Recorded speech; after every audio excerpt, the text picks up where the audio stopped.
Hello YouTube, I'm Joey Russo, disabled competitive pistol shooter and retired Rangemaster, here with another episode of the Rangemaster's Bench for my 3,000 round review of the Beretta 92x Performance Defensive, and to answer the question, is it the IDPA Beretta?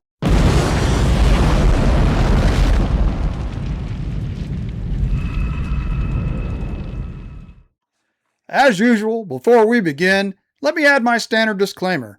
These are obviously still only my professional opinions based on over 30 years serving in professions of arms.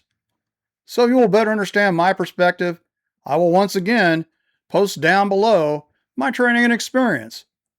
I will also add as a warning, any attempt to replicate my actions are discouraged and done so at your own risk. I assume no responsibility. Lastly, since no one outranks safety, do know all firearms have been safely confirmed clear and unloaded, and no live ammunition is in the room.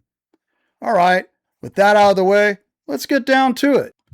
As you may recall, about 3 months ago, I purchased this Beretta 92x Performance Defensive. If you haven't seen my first look video yet, you should before watching this presentation. I'll post a link below.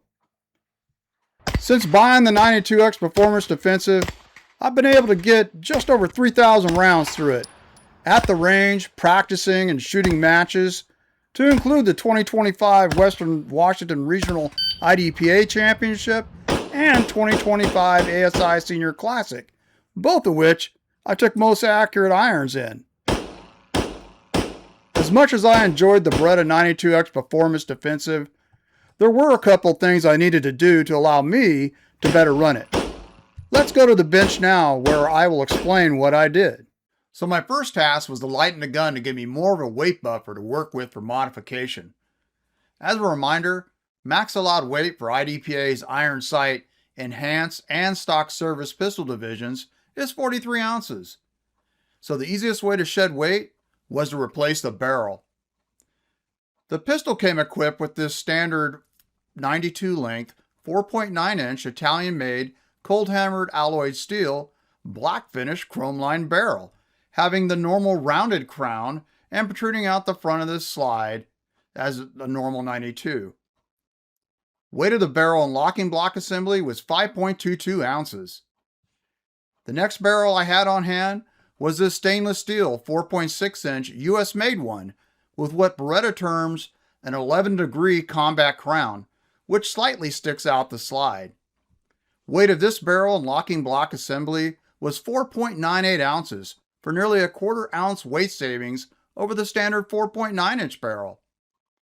As an FYI, this is also the barrel used in the latest model of the 92x Performance Defensive, the 92x Performance Defensive Classic shown here.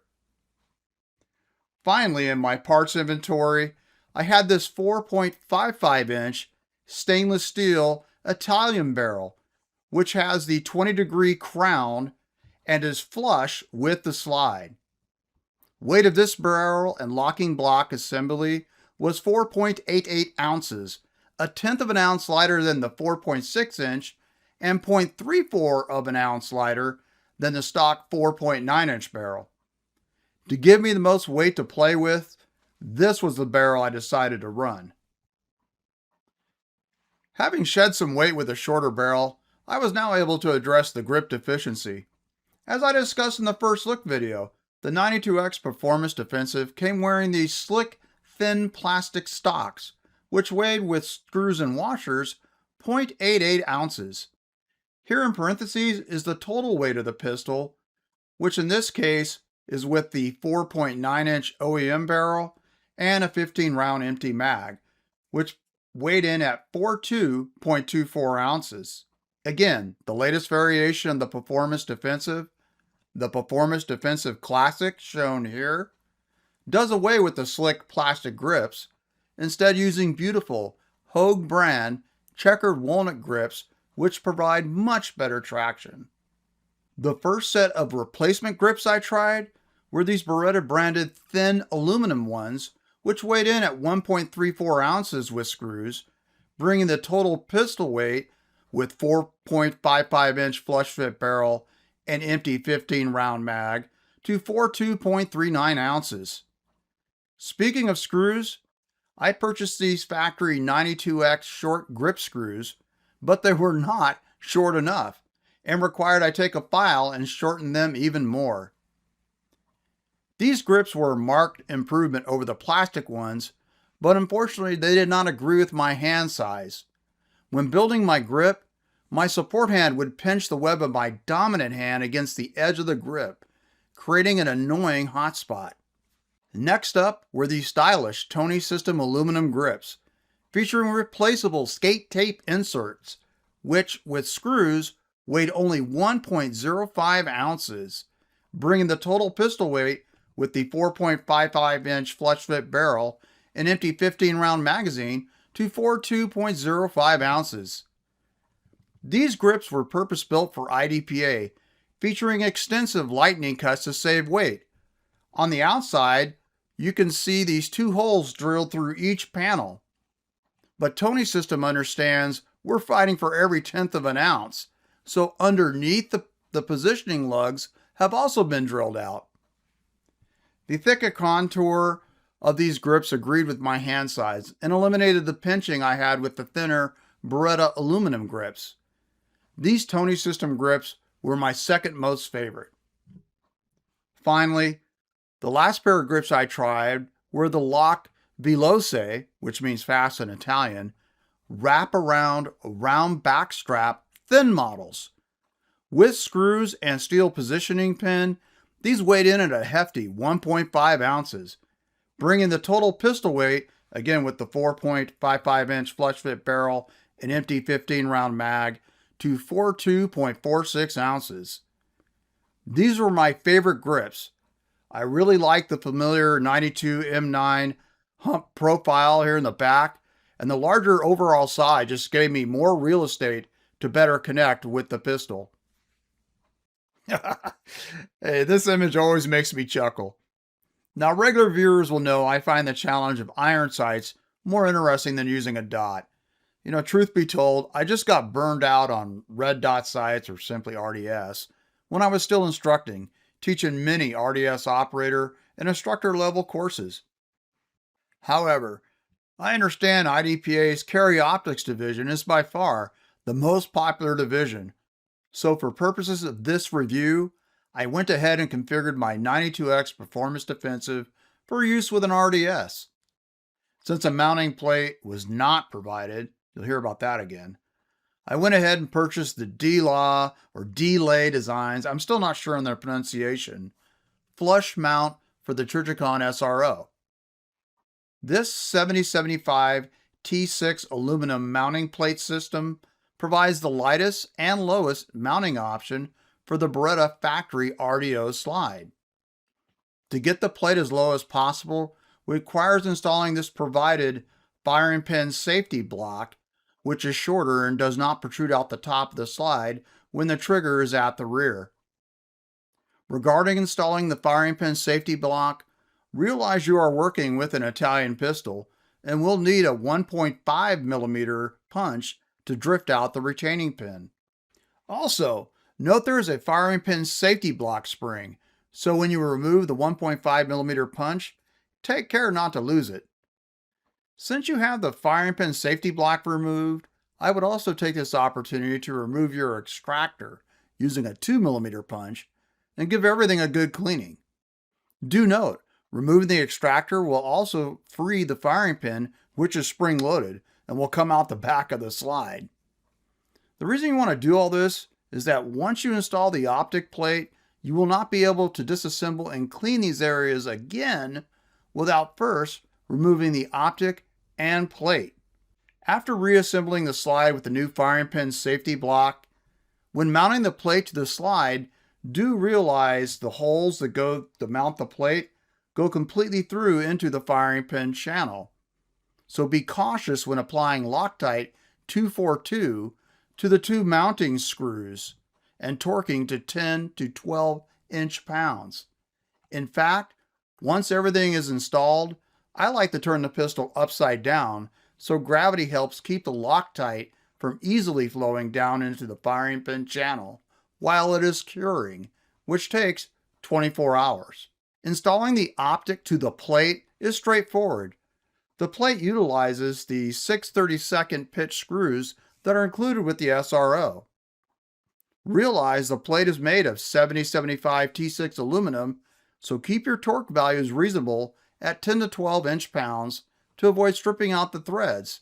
And again, use Loctite 242 and allow it to cure 24 hours before shooting. Once all put together, the total pistol weight with the 4.55-inch flush-fit barrel, lock grips, and empty 15-round magazine was 44.37 ounces.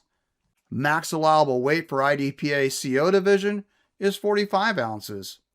Like most hammer guns, the Beretta 92x Performance Defensive sits tall in the hand, and adding an optic exacerbates that. In this image, you can get an idea of the optic height over bore. Shooting a couple of hundred rounds through the optic-equipped 92x Performance Defensive was boring, which is a good thing. I will admit though, I'm a little apprehensive with the aluminum mounting plate's long-term durability, particularly in regards to the optic to plate mounting. Optimally, I prefer my optic plates to be of steel construction, but a steel plate in this case would likely put the 92x Performance Defensive over the allowable weight. Okay, let's wrap this up. Let's start the wrap up with a segment I call 3 ups and 3 downs. Here I'll cover the 3 biggest attributes and 3 most critical deficiencies. Regular viewers know I'm a glass half full kind of guy and always prefer to start with the good. So my first positive is weight. From a pure shooting perspective, shooting a 42 plus ounce 9mm is just joyful. Recoil impulse is gentle, even with hotter loads. The heavy weight is also forgiving when it comes to building structure around the gun. You simply don't have to work as hard to have effective support and control. The weight also mitigates improper user input, like micro flinches and sloppy trigger manipulation, which in lighter weight pistols can send rounds astray, like the classic low left seatbelt pattern hits for a right-hander. Next up is reliability. Now I think reliability is hands down the most important evaluation in any review. No matter its purpose, the pistol's got to run. The 92x Performance Defensive didn't disappoint and ran with all manner of range ammo, 115 grain, 124 grain, 124 grain NATO plus P, and 147 grain subsonic flat nose. I was not surprised as unlike the more familiar Browning tilting barrel design, the Performance Defensive utilizes the Beretta 92's locking block system, which keeps the barrel straight in line with the magazine for legendary reliable straight line feeding. Only one failure to eject was experienced when using Federal 115 grain Syntec. And this ammo has proven to be inconsistent, and frankly I'm chalking up this malfunction anomaly as being ammo related. The last attribute is accuracy. So right behind reliability is accuracy. If a pistol runs but despite a shooter's best efforts is mechanically inaccurate, lacking consistency where the rounds impact, then it's of no interest to me. Fortunately, this was not a concern with my 92x Performance Defensive, as it demonstrated what I consider very good precision, with 5-shot groups averaging around 1.5 to 2 inches with most loads when shot freestyle at 15 yards. With this awesome 10-shot group showing what I call minute of posted accuracy. Undoubtedly, the pistol's heft, coupled with excellent sights and trigger, made accurate shooting easy. And speaking of trigger, after 3,000 rounds, the pull weight's dropped about 0.3 of an ounce, leaving us with about 6.3 pound double action and 3.1 pound single action pull. Very nice. Okay, now for the not so good. My first negative is weight. Now you might be saying, hey Russo, dadgum, earlier you said weight was an attribute. And it is when it comes to shooting.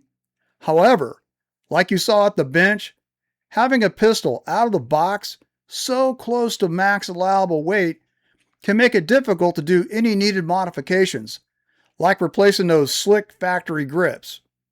For example, I also would have liked to have replaced the factory polymer recoil spring guide rod with a steel one, but I didn't have enough weight available to do so after changing out the grips. Personally, I would have liked the 92X Performance Defensive to weigh 40, maybe 41 ounces max out of the box. Next efficiency is value. With discount, the 92X Performance Defensive was about $1,600 delivered. For that price, and for a purpose-built IDPA gun, I would have expected 3 magazines, which is the minimum number of mags required for use in an IDPA match, to be included. In a similar vein, the lack of a provided optic plate, either included or a credit to order one for the specific RDS footprint you need from Beretta, is disappointing. Finally, grips. The provided grips are simply lame. There's no other way to put it. They're slick in texture, super thin to save weight. You can even feel them flex if you grip too hard. You're going to need to replace them. And then you're likely going to have to watch your weight closely.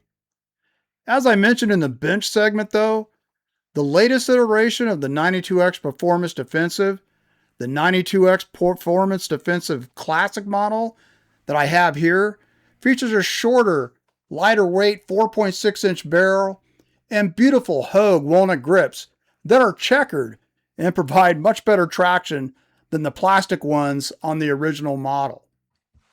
All of which leads to my final recommendation.